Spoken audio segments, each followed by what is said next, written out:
Hey Drew, I'm just looking at your album cover.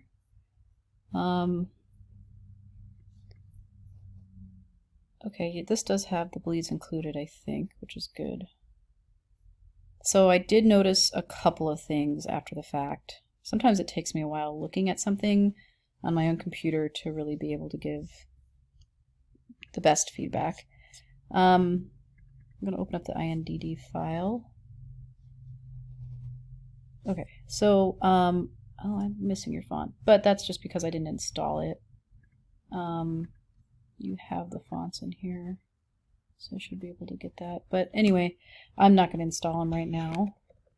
So this does look a little different for me because I'm missing this font. But if I install it, I won't be missing it anymore.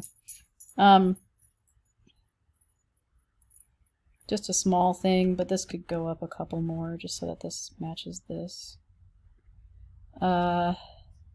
Just like two spaces up. I really like this. This turned out really good. The background looks great. So one thing I noticed, and I didn't notice this when I was talking to you, but I think you have some of them at an 89.5 degree angle, which you probably want these to be at a straight 90. So let's make those 90. And actually, I would make these 90 as well. So you can just make if you're in Window Workspace Essentials Classic, you'll have this up here, and this is the angle. So we can make this 90. And I would actually just keep it consistent throughout. Just try to make, oops, maybe I'll rotate it. You can also use the rotate button with Essentials Classic. And just keep it consistent throughout. And line these up so that they are lining up really well. So we can push Shift to get both selected, and we can use the alignment panel. There's also in the properties panel, there's also alignment over here. Same thing as up here.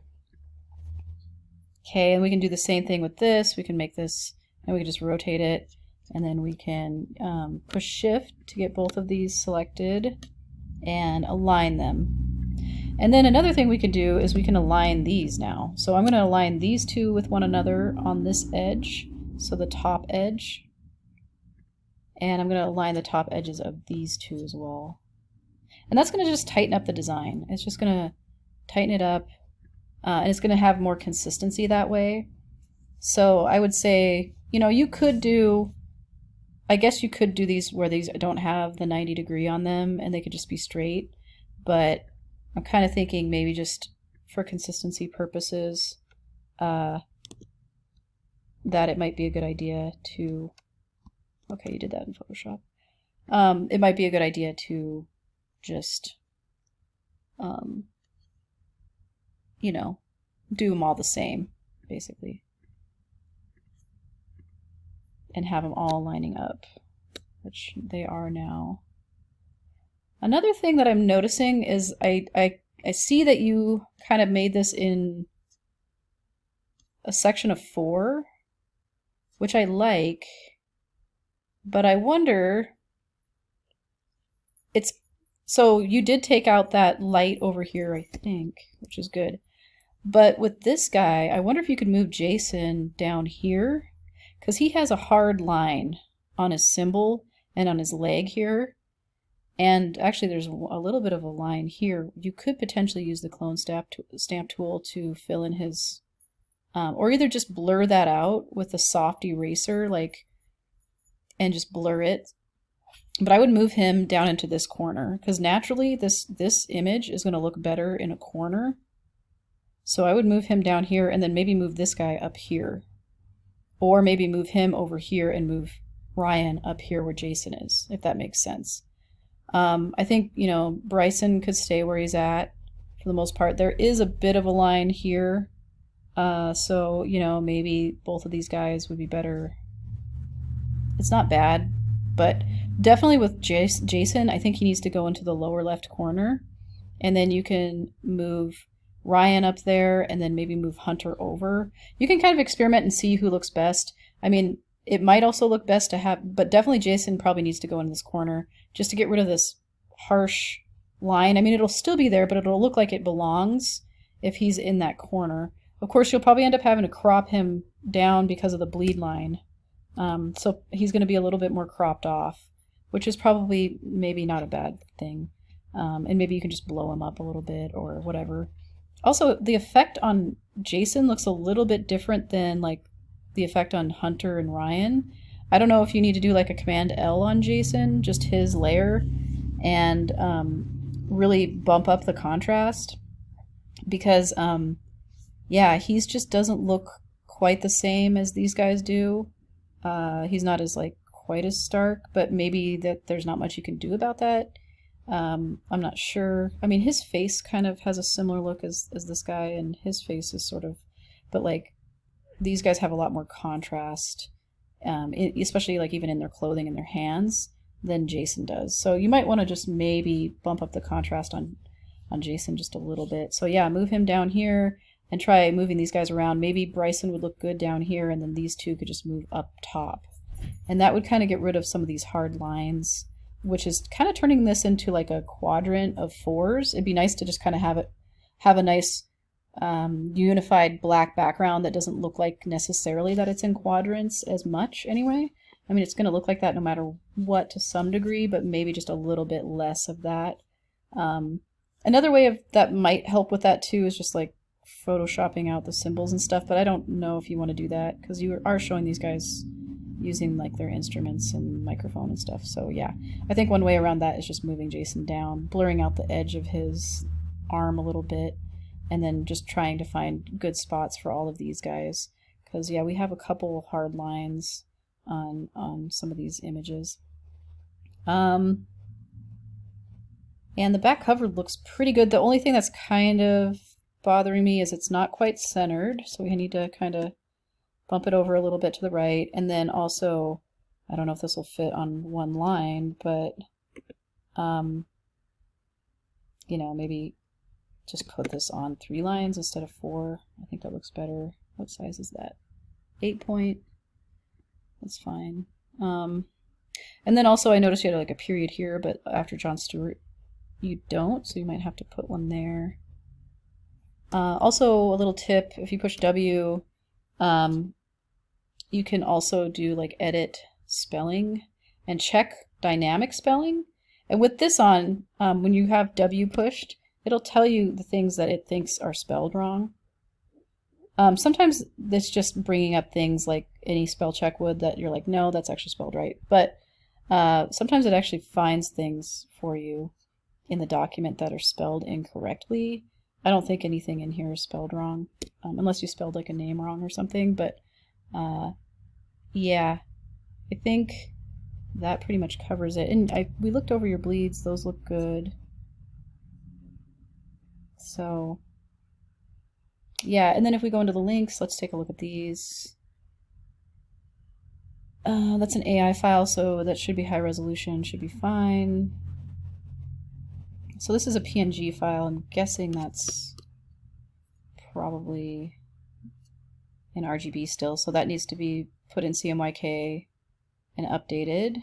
The effective PPI is 178, so it's kind of low. Which one is that? It's this one. So, I mean, you could just try maybe using the free transform tool on it and just sizing it down a little bit to where it's not going to get blurry when you print it. You can still use this file. It looks like actually it'll size down a little bit for you. 288 is definitely better than what it was. You could probably get it close to 250 without any problems. Let's see how big this one is. This one's 178 too, so I know you're probably trying to get like a certain amount of the blood splatter so you don't have, but I don't know. Try to get it as close to as you can to I guess I can see why you did it the way you did it, but and you can always rotate this. Like if you get it with this tool here, what is it? The direct selection tool. You can rotate it. Actually, you can just go to the, let's see. I think we can just rotate this. Maybe you already did rotate it.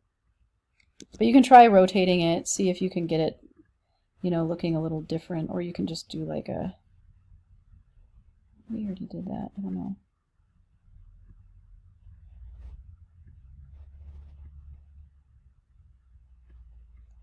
I don't know if it's going to get too busy for you though, and that's probably what you were trying to avoid. That's probably why you positioned it the way you did. But anyway, like, you might have to kind of finagle this a little bit, mess around with it for a while to get it to work for you. But anyway, you're gonna have to get that down at least a little bit closer to at least 250 so that you aren't getting a blurry blood splatter. And that might mean that you have to open this up, control, edit with, I just control clicked on that, edit with Photoshop. Maybe you'd make a second version of this file. Maybe you just do a command, you know, file save as. You could do blood splatter 2 on it and just make it a PSD. This is going to be a different one, but you can edit this. You could erase parts of it and just try to, you know, if it's too busy, you can kind of like erase parts of it and make it look different than the other one. And then you can use 2 different files in your InDesign document if you need to, so that you're getting enough variety in there. And if you need to simplify it down so it's not making your file and your image look too busy, because with all this blood splatter it can start to get kind of busy looking. But yeah, you could simplify it and do 2 different versions, 2 different files that you're working from. You know, maybe I would just go in here and then relink it to this new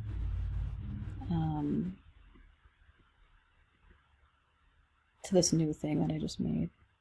And PSD files have transparent backgrounds as well, so you can use a PSD. You don't always have to use a PNG file. You can use either, really, PSD or PNG. So, yeah. But definitely try to get that down closer to, like, at least 250. And if you have to, you know, save out multiple files in order to get that, you can do it that way to get that variety that you're looking for.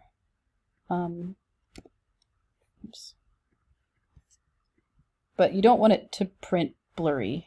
And it might print blurry if if the effective PPI is as low as 179. If it's a little bit closer to like 250, you should be okay. Let's see. CMYK, you'll need that in CMYK. The actual PPI looks good on that one. This is an AI file, I think. This is 300 in RGB, so make sure to change that color space. You go to Image, Mode, CMYK color on all of your images and do a Command S. Just save over the old file.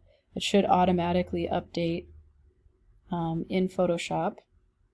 See, now it's like this, so I can just do a refresh, and that updated that link, and now it's CMYK.